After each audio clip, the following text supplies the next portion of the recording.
Ladies and gentlemen, the captain has turned on the fasten seatbelt sign.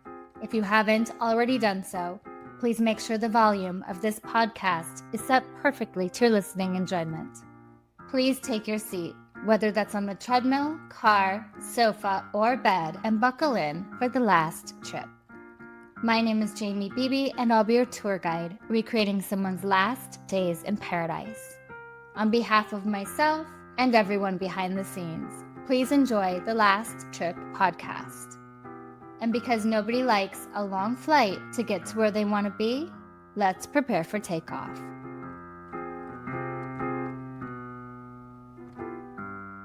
Tom and Eileen Lonergan set off for what should have been an unforgettable day diving the Great Barrier Reef. Clear skies, calm waters, and a boat full of tourists just like them. But when the dive boat returned to shore, no one noticed they were missing. Not at first. Not for 2 whole days. Until it was discovered their belongings were still on the boat. Wallets, passports, towels, untouched. And Tom and Eileen? Gone. Were they forgotten in a tragic oversight? Or did something else happen in those deep, endless waters? Their disappearance triggered a massive search, sparked global headlines, and left behind a string of disturbing clues. A diver's slate scrawled with a desperate message, a torn wetsuit washed up weeks later, and eerie diary entries that hinted at something darker beneath the surface. No bodies were ever found. No final answers ever confirmed. Just the chilling question: how did 2 people vanish into the ocean without a trace? And why didn't anyone notice until it was far too late?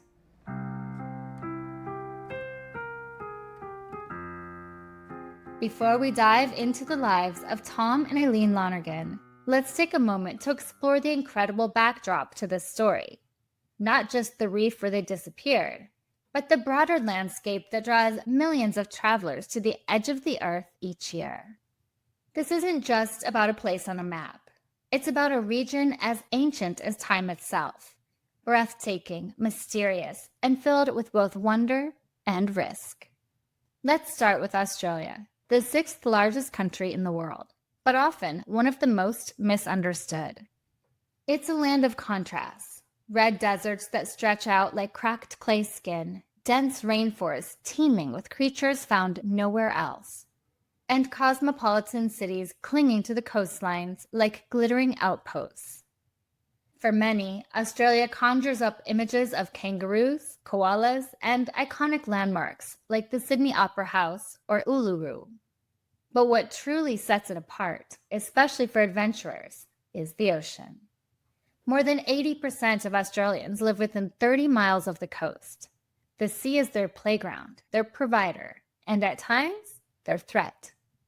Off the northeastern shore of the state of Queensland lies one of the planet's most astonishing natural phenomena, the Great Barrier Reef, a marvel so vast and complex that astronauts can spot it from the International Space Station. Stretching over 2,300 kilometers, that's about 1,400 miles, the reef consists of more than 2,900 individual reefs and 900 islands, spanning an area roughly the size of Italy. To put that into perspective, it's the largest living structure on Earth. It's home to more than 1,500 species of fish, 400 types of coral, 134 species of sharks and rays, 30 species of whales and dolphins, and 6 of the world's 7 species of marine turtles. Some coral colonies are thought to be over half a millennium old. But the reef is more than just a biodiversity hotspot. For tens of thousands of years, it's been culturally significant to the Aboriginal and Torres Strait Islander peoples. These are the traditional custodians of the reef and surrounding lands. For them, the sea isn't just water. It's a sacred realm tied to creation stories, songlines, and ancestral knowledge passed down through generations. In modern times, the Great Barrier Reef has become a bucket list destination for millions of tourists. Snorkelers, divers, photographers, biologists, sailors, all drawn here by the dream of plunging into that electric blue water and seeing the world beneath the surface. coral canyons glowing with color, sea turtles drifting like lost astronauts, schools of shimmering fish moving as one. And nestled within this aquatic cathedral is St. Crispin's Reef, a jewel of the outer reef, located approximately 38 miles off the coast of Port Douglas, a small tropical town that acts as a launch pad for many reef excursions. St. Crispin's is beloved by experienced divers. It features deep coral valleys, steep drop-offs, and a particularly vibrant zone dubbed Fish City, thanks to its dense populations of fish, sharks, and other marine life. The water here is described as unnervingly clear, visibility stretching 20 to 30 meters on a good day. Divers glide past towering coral bommies, labyrinths of plate coral, and fans waving gently in the current like submerged flags. Mostly harmless reef sharks are common visitors, slipping silently through the blue like ghosts. Giant clams the size of bathtubs nestle in crevices, and the colors, so vivid and saturated, feel like they belong in a dream. But this beauty is also remote, wild, and fragile. That stretch of water lies within the Coral Sea, a body of water bounded by the Great Barrier Reef to the west and the Solomon Islands, Vanuatu, and New Caledonia to the east. It's historically significant. It was the site of the pivotal Battle of the Coral Sea during World War II, the first naval battle in history where opposing ships never actually saw each other. And today, while the battles have changed, the Coral Sea remains a site of high-stakes ecological protection. The Australian government declared the Coral Sea Marine Park one of the largest protected marine areas in the world, an effort to preserve its unique habitats and the life they sustain. Tourism in this region is enormous. Each year, more than 2 million people visit the reef. They bring economic opportunity, contributing over $6 billion annually to the Australian economy, but also risk. Increased traffic, pollution, sunscreen runoff, careless diving practices, and of course, climate change has taken its toll. The reef is under threat. In the past 2 decades, massive coral bleaching events have damaged significant portions of it. Rising sea temperatures and acidification continue to jeopardize its survival. And yet, there's still hope. Conservation groups, indigenous communities, scientists, and eco-conscious travelers are working together to save what remains and rebuild what's been lost. As you drift over St. Crispin's Reef, or any part of this underwater wilderness, you feel a sense that this place is ancient, alive, and watching. It's the very allure of this setting, the remoteness, serenity, and surreal beauty that made it such a dream destination for Tom and Eileen Lonergan. It's easy to understand why they went there, why anyone would. But in places this vast and wild, even paradise can turn dangerous in the blink of an eye. So if you ever find yourself preparing to dive into this blue world, remember this story. Appreciate the beauty, yes, soak it in, but never forget where you are. The ocean doesn't keep lists, it doesn't keep score, and sometimes it doesn't give second chances. And now that we've explored the breathtaking beauty and hidden dangers of the reef where it all happened, let's take a few steps back from the water. Because before they were the couple lost at sea, before the headlines, the theories, the court cases, Tom and Eileen Lonergan were just 2 people, curious, adventurous, full of life, who had no idea that their names would one day become part of Australia's most haunting mysteries. So let's rewind and meet Tom and Eileen. Are you ready to turn up the heat on true crime? From blazing mysteries to scorched evidence, Crime to Burn is the podcast that dives into the world of criminal fires. Whether it's arson, Cover-ups or unsolved mysteries, we are lighting up the case files on every story. With over 20 years of experience as a fire protection engineer, I'm here to help you understand the physics of fire and relate it to what investigators found. Because if anybody can make true crime less terrifying, it's me. Join us as we sift through the ashes to bring you the story behind criminal fires, including arson, bombings, and criminal negligence. And I make sure you don't need therapy after. Tune in for a mix of expert insight, twisted tales, and a few laughs along the way. Crime to Burn, because sometimes the truth is hotter than fiction.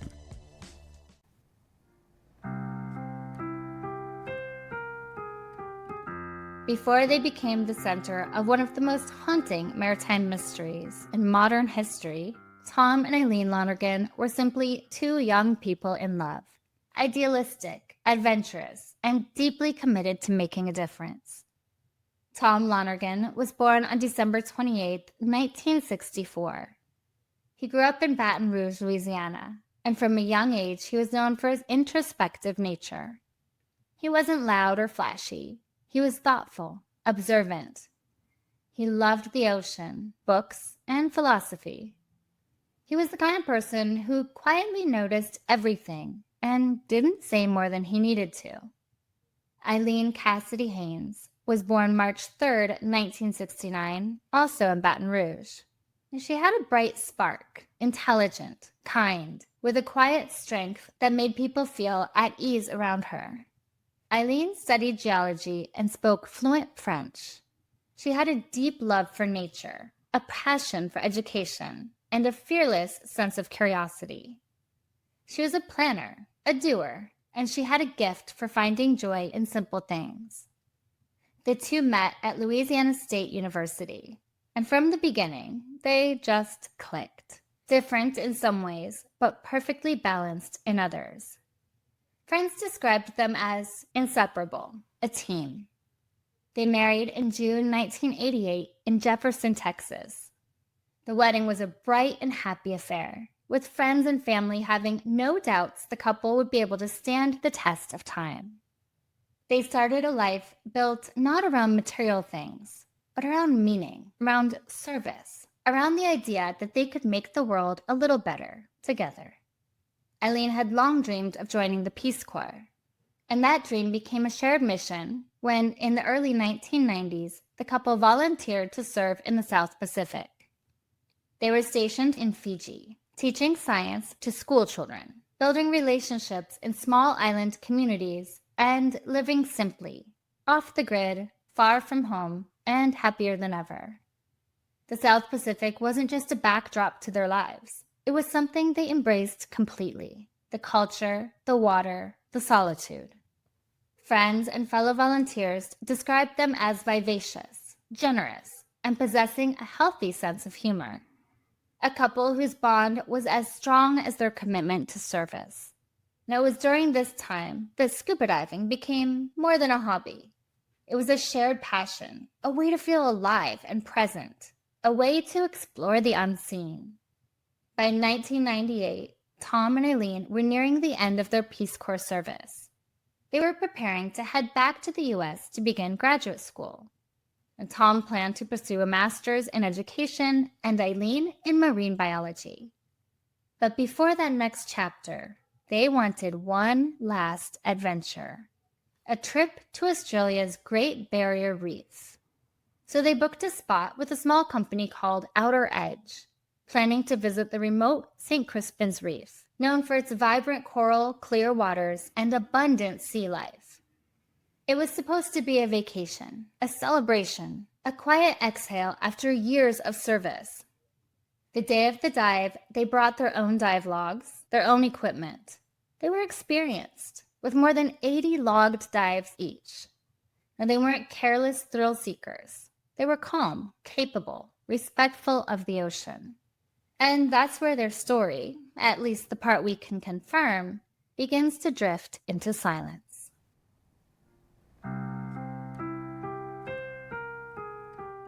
On Sunday morning, January 25th, 1998, Tom and Eileen woke up before the sun. The air was warm, buzzing with tropical humidity, and the couple was wide-eyed with excitement. This was no ordinary vacation day. Today was the highlight of their trip to Australia, a once-in-a-lifetime scuba dive at the Great Barrier Reef, something they'd dreamed of for years. They left from Cairns that morning, traveling an hour by coach to the coastal town of Port Douglas, where they joined 24 other passengers aboard a dive vessel called the Outer Edge. The boat's skipper, Geoffrey Jack Nairn, guided the craft eastward into open water. Their destination? The remote and dazzling St. Crispin Reef, 38 miles offshore. Tom was 33, Eileen 28. They were experienced and had a passion for adventure. This day, surrounded by an endless horizon and the brilliant coral sea, was supposed to be extraordinary. As the boat slowed to a stop above the reef, the crew gave a final safety briefing. The sun was high, the sea was calm, and everyone on board geared up and plunged in. The Lonergans slipped below the surface like they belonged there, confident, graceful, gliding effortlessly between coral formations and shoals of fish. They swam hand in hand, exchanging dive signals and smiles as they moved ahead of the group, admiring blue clams, the intricate coral valley, and flickering shafts of light that pierced the water like sunbeams through stained glass. They completed 2 40-minute dives and then prepared for a third, deeper descent at a dive site aptly named Fish City, so teeming with marine life that local fisherman Mick Bird, who was just a few miles away, later said, "Every time we threw in a line, we'd pull in a shark. They should rename that place Shark City." It was there, in the thriving silence of the deep, that British diver Brian Brognan swam beside the Lonergans and admired a massive giant clam embedded in the reef. But when Brian surfaced early, the Lonergans lingered below. It's unclear how much longer they stayed, but Brian would be the last person to ever see them alive. Now back on the outer edge, around 3 p.m., the passengers began returning to the boat. And that's when the first mistake happened. One that would cascade into a tragedy of almost unimaginable proportions. Skipper Jack Nairn asked crew member George Parahu to do a head count. There were supposed to be 26 people on board. As George counted, 2 divers jumped back into the water for a few last-minute underwater photos. George reported only 24 people on board. Now Jack, according to George, replied, "And 2 in the water makes 26. That was enough to satisfy them. They weighed anchor, and the boat headed back to shore. Only 2 people were left behind. Tom and Eileen broke the surface after their final dive to find the boat gone. The sun was beating down, the horizon stretched unbroken in every direction. They were alone, absolutely alone. Just 2 tiny figures floating in an endless, indifferent sea. Hours passed. Back on shore in Port Douglas, the Outer Edge returned. Passengers disembarked. No one noticed that 2 dive bags hadn't been claimed. They were simply moved to the side. Astonishingly, even though a post-dive equipment check showed that 2 air tanks and 2 weight belts were missing, no alarms were raised. The driver assigned to return passengers to their hotels noticed the couple didn't show up for the ride.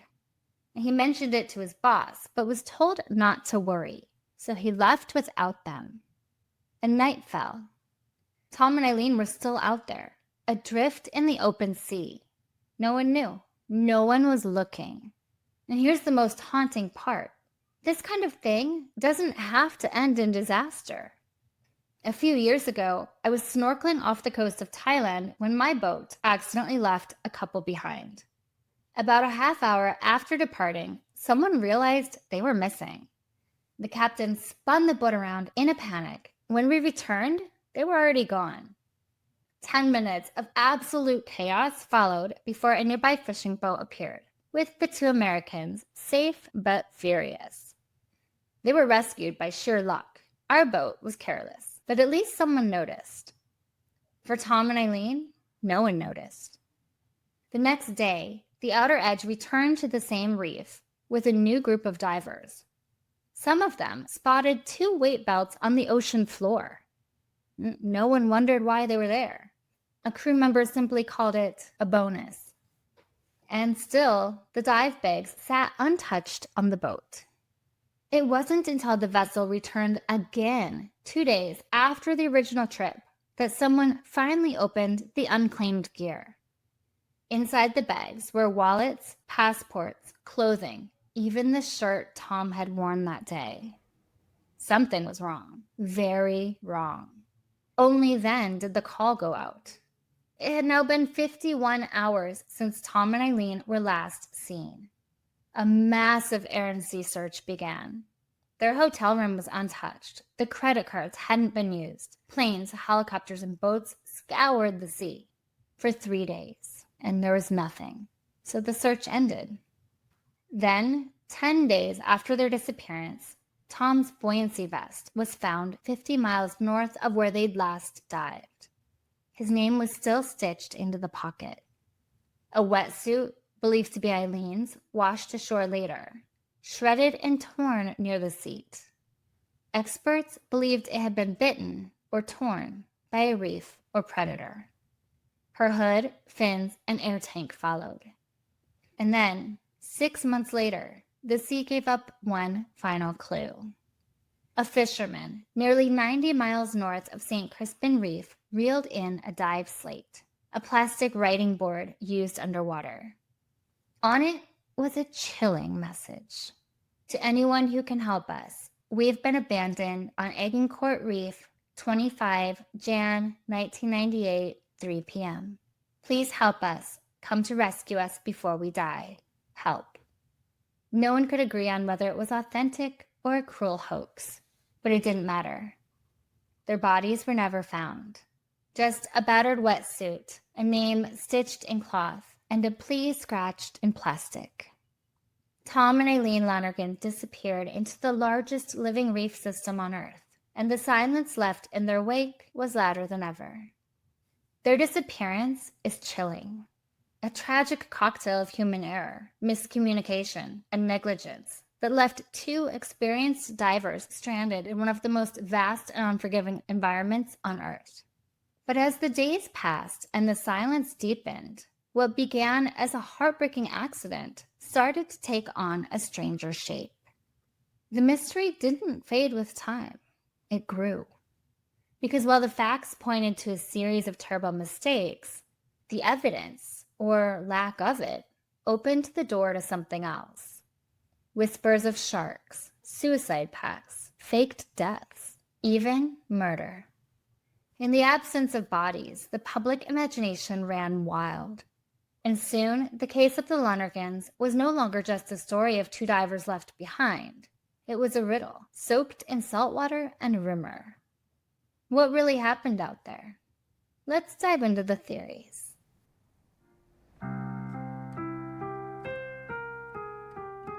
Like most unexplained disappearances, the case of Tom and Eileen Lonergan quickly began to collect theories like debris in a tide. At first glance, it seemed simple, a tragic accident, the kind of unthinkable mistake that could only happen in the vast open water. But as more details emerged, that clean narrative began to blur. And the question began to shift from what happened to what if something else did? The most immediate suspicion, of course, was negligence. The facts were damning. A head count gone wrong, equipment left unaccounted for, a crew that returned to port without realizing 2 passengers had never come back aboard.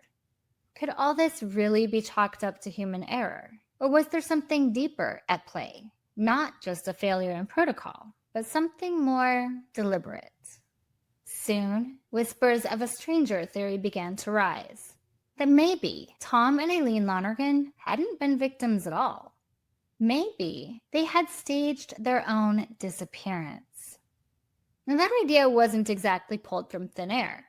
It was rooted in something disturbingly intimate, their personal journals. Recovered from their hostel room in Cairns, the entries painted a haunting picture. Tom had written words that, once read, were impossible to forget. I feel as though my life is complete and I'm ready to die. Now that line alone would have raised eyebrows, but there was more. As far as I can tell, from here my life can only get worse. It has peaked, and it's all downhill from here until my funeral. That entry was dated 6 months before the couple vanished. Eileen's diary added another layer of unease. She'd written about Tom's growing fixation with death, saying he wished for a quick and peaceful death, and that he carried out what she described as a death wish. Tom's not suicidal, she wrote, but he's got a death wish that could lead him to what he desires, and I could get caught in that. To those desperate for answers, it sounded almost like a suicide pact, or worse, a murder-suicide. Could Tom's internal darkness have pulled Eileen under, quite literally? But not everyone believed that theory. Their families rejected the interpretation of the diaries outright, insisting the passages were taken out of context. Detectives at first were shaken by the grim tone of the entries, but they eventually agreed. At the inquest, months later, Detective Sergeant Paul Priest described the entries as chillingly bizarre and even prophetic, but ultimately dismissed them as the private reflections of an introspective and deeply bonded couple. And then there was the dive slate, the chilling, desperate note found 6 months later by a fisherman begging for help. If the note was real, and many experts believe it was, it seemed to obliterate the suicide theory in one heartbreaking plea. Why ask for help if you've planned your own end? The prevailing belief is that Tom and Eileen were abandoned, left alone in open water, with no boat, no help, and no hope.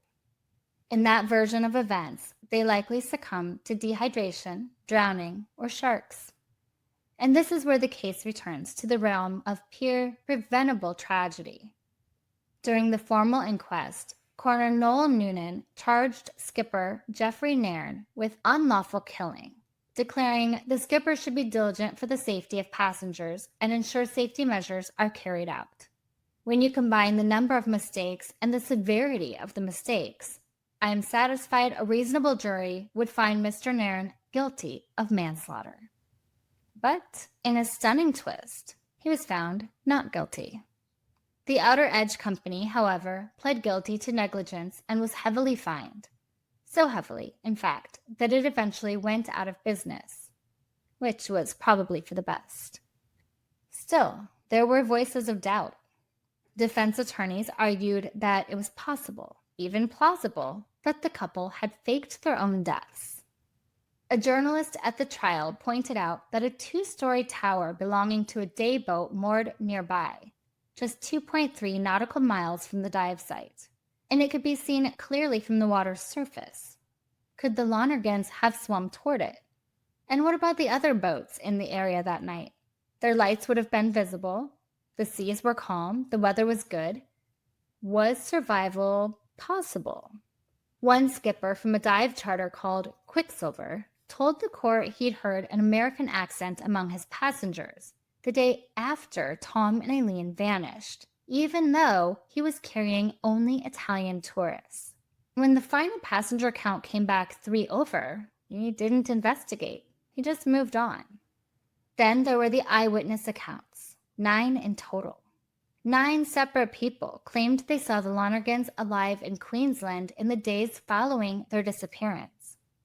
With the couple's faces splashed across newspapers and news broadcasts, they were easily recognizable. But still, 9 is a lot. Could they all be wrong? And then comes the ultimate question. If they did fake their deaths, why? What was to be gained? Their bank accounts were never touched, their passports were never used, and not a single credible sighting or communication ever came after. The most widely accepted explanation remains the most heartbreaking, that they died at sea, either lost to the waves or claimed by the reef's apex predators. Shark attacks in the area were rare, but not impossible. Eileen's wetsuit, found later, had jagged tears on the rear, consistent with either a shark bite or tearing from the sharp coral. In the aftermath, their stories shook the Australian diving industry. New safety protocols were rolled out, head count procedures were tightened, dive crews were retrained. Operators were required to give better briefings, to double-check equipment, and to monitor passengers with a new level of vigilance. The ocean would always be dangerous, but the human failures that led to the Lonergans' disappearance could no longer be ignored. In 2003, the couple's haunting story resurfaced, this time on the big screen. Open Water, a low-budget psychological horror film inspired by their final hours, plunged viewers into the dread and hopelessness of being left behind in the middle of the sea. It was shot using real sharks. The actors floated in the ocean, surrounded by circling fins with cameras mounted on buoys, capturing a visceral, unflinching version of the terror Tom and Eileen might have faced. But the film, no matter how chilling, can never truly answer the questions that remain. What happened to Tom and Eileen Lonergan may never be known for certain. Their bodies were never found. Their voices were never heard again. All that remains are fragments, a note, a torn wetsuit, and a mystery still echoing across the reef nearly 3 decades later. Their disappearance isn't just a haunting mystery, it's a painful reminder that even in paradise, things can go horribly wrong. Mistakes, whether made by a company, a crew, or simply trusting the wrong system, can be fatal. But it's also a case that changed things. Because of what happened to the Lonergans, regulations tightened, protocols improved, and lives have likely been saved. As travelers and divers, we can't afford to rely entirely on others to keep us safe. So in the spirit of learning from tragedy and honoring those who didn't make it home, let's talk about how you can stay safe while diving or traveling, especially in remote or high-risk environments. These are the tips that matter when the water gets rough, when the plan falls apart, and when the unthinkable happens.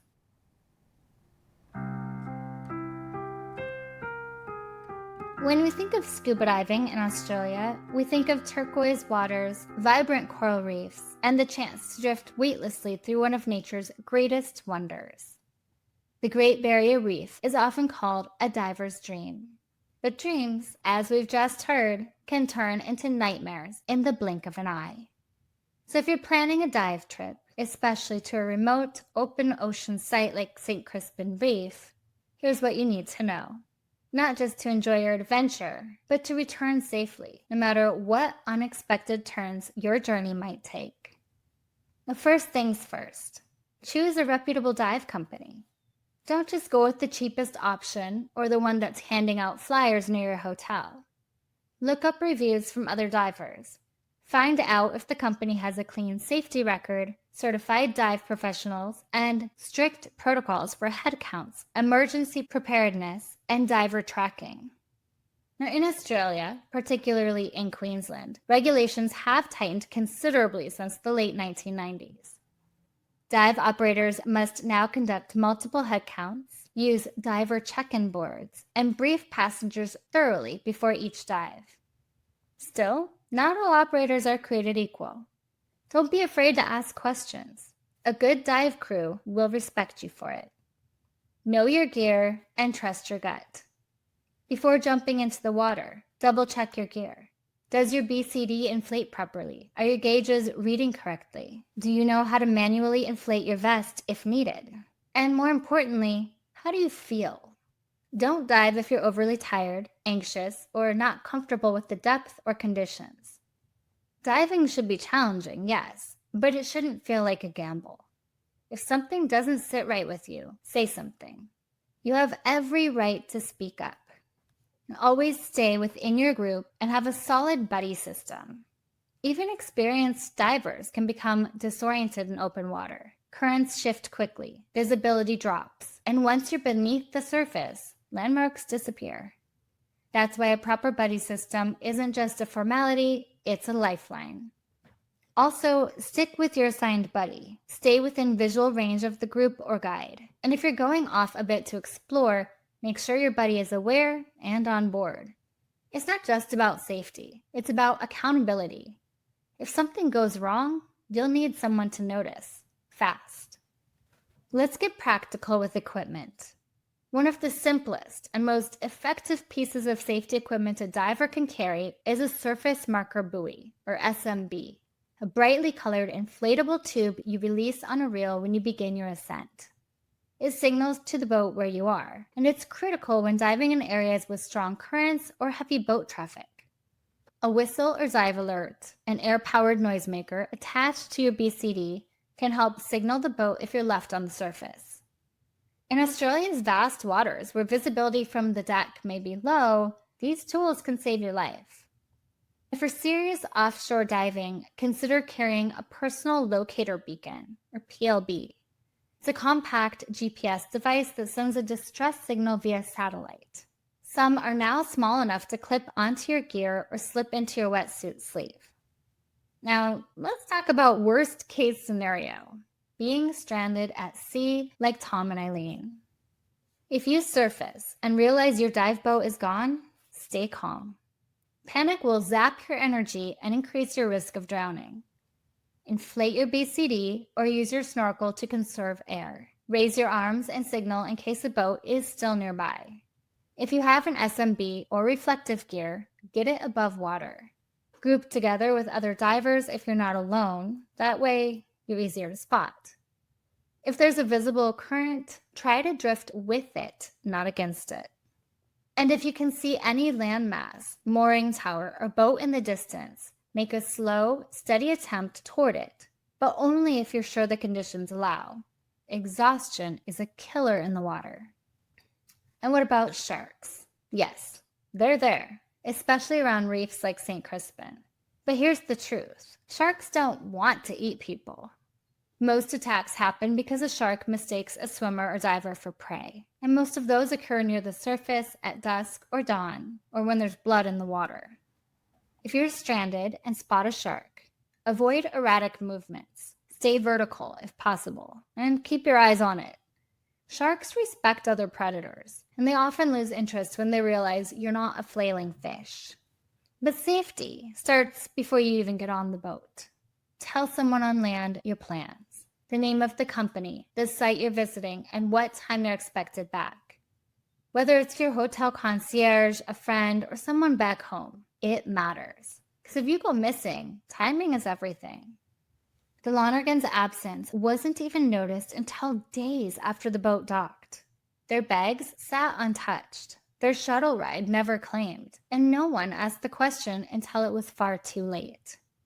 Don't rely solely on the dive crew to keep track of you.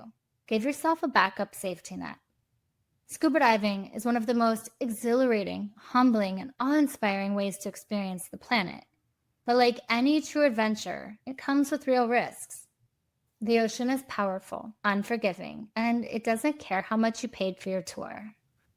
The story of Tom and Eileen Lonergan isn't just a tragedy. It's a call to awareness. A reminder that even the most picture-perfect moment can slip into survival mode without warning. Being prepared, having the right equipment, asking the right questions, trusting your instincts can make all the difference.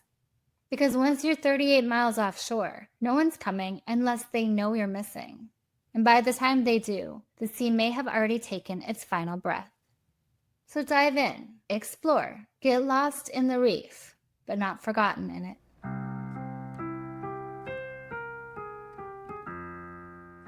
And that brings us to the end of this episode, but not the end of Tom and Eileen Lonergan's story. Because their legacy lingers like ripples across open water. It's in every diver's briefing where names are now checked twice. It's in the safety protocols, the head count systems, the emergency signals, the quiet voice in the back of your mind reminding you to double check your gear and to watch the person next to you. Their story reminds us that adventure is thrilling, but it is never without risk. And that even in the most beautiful bucket list destinations in the world, accidents, negligence, and tragedy can happen in a moment of oversight. It changed laws. It changed training. It forced an entire industry to confront the unthinkable. That two people could be forgotten in the middle of the ocean and simply vanish into the waves. We may never know what happened in those final hours, whether Tom and Eileen were hopeful or terrified. whether they tried to swim toward lights on the horizon or clung to one another in the dark, knowing the odds were slipping away. But here's what we do know. Safety isn't just a personal responsibility, it's a shared one. It's the dive buddy who doesn't ignore a missing check-in. It's the crew member who counts twice instead of assuming. It's you, asking questions, staying alert, not just for yourself, but for the strangers standing beside you, getting suited up for the dive of their lives. So if you take anything away from this episode, let it be this. Pay attention, speak up, be the one who notices. Because sometimes the smallest action, a second look, a quick question, a tap on the shoulder, is what stops tragedy in its tracks. If you're a diver, a snorkeler, a thrill seeker, or just someone dreaming of coral reefs and blue water, I'm not saying don't go. I'm saying go smarter, go prepared, and never assume someone else is watching out for you, or that no one needs you to be the one who's watching. If you found this story meaningful, unsettling, or important, share it, talk about it. Let Tom and Eileen's story be more than just a cautionary tale. Let it be the reason to protect each other out there.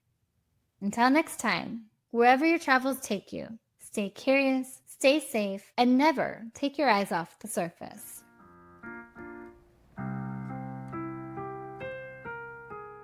And finally, remember to leave a review and rate this podcast 5 stars if you like the show, or hell, even if you don't. But either way, feel free to let me know what you think.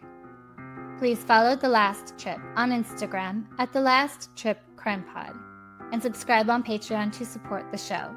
You'll get extra research, videos, photos, and updates, and even learn more about my personal travels. That's patreon.com/thelasttrippodcast.